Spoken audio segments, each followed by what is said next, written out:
partiendo de un dato, que sé que vas a entrar, ya me adelanto, vas a entrar en la cosa juzgada.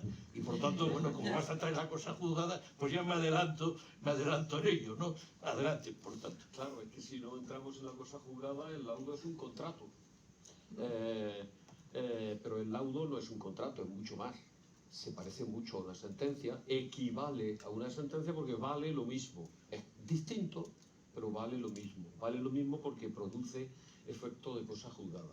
Y la cosa juzgada no puede ser algo decidido por la autonomía de las partes. Es algo que el legislador ha de atribuir a aquello que lo merezca. A aquello que lo merezca.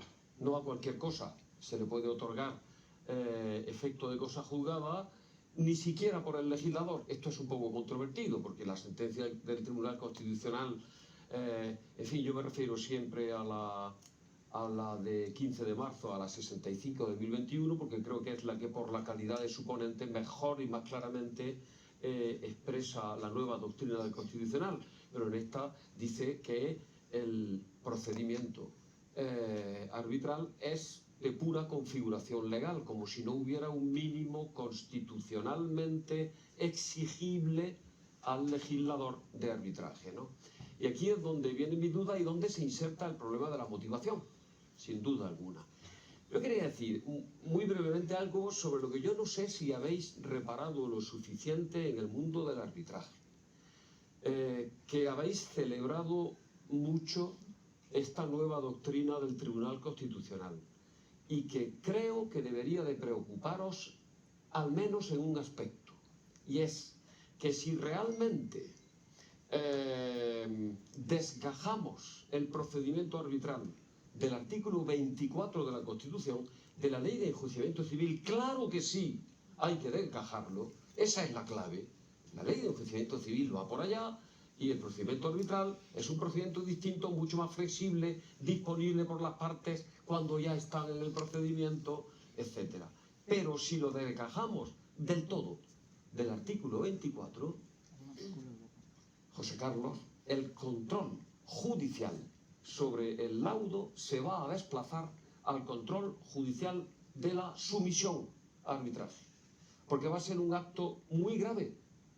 Si se desgaja del 24, supone una renuncia al artículo 24, la sumisión de arbitraje. Supone una renuncia a las garantías que integran el contenido esencial, contenido mínimo del artículo 24.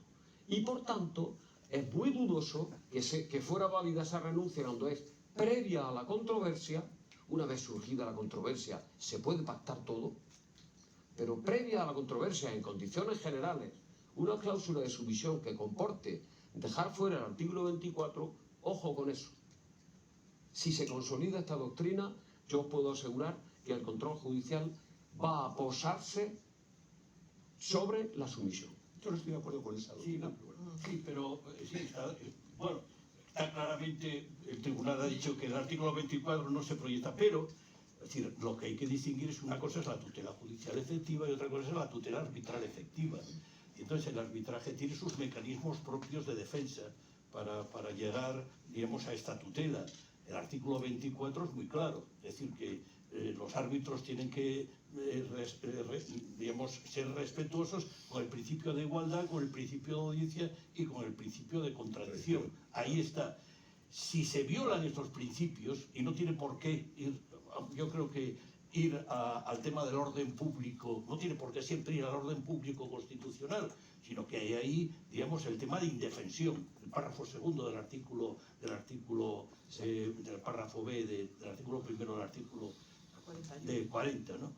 Entonces, yo creo que luego está la tutela judicial efectiva en la acción de anulación, y por tanto es la que hay ahí. Yo no le veo mayores dificultades, porque aquí tenemos una persona de Panamá que ha escrito un libro, no sé si estaba, pero acabo de ver que no, se acaba de marchar, que acaba de escribir un libro sobre la Constitución y la tutela, es decir, el arbitraje, donde, digamos, se plantean todas estas cuestiones.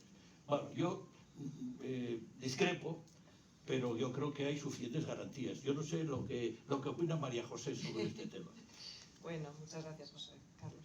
Pues yo también discrepo un poco de lo que ha dicho Miguel, porque básicamente el Tribunal Constitucional ha dicho, y no ya solamente ahora, lo ha dicho desde el año 94, 95, en las primeras sentencias, que el control judicial sobre los laudos es un control externo. Entonces, el hecho de que el laudo tenga la motivación acorde a los criterios que se hubieran convenido, incluso es algo que ahora con gran escándalo de algunos magistrados ha ratificado el propio Tribunal Constitucional, en sí mismo no supone una renuncia a la tutela judicial efectiva, porque precisamente el arbitraje consiste en que las partes han decidido someter la controversia a un sistema diferente de resolución de disputas.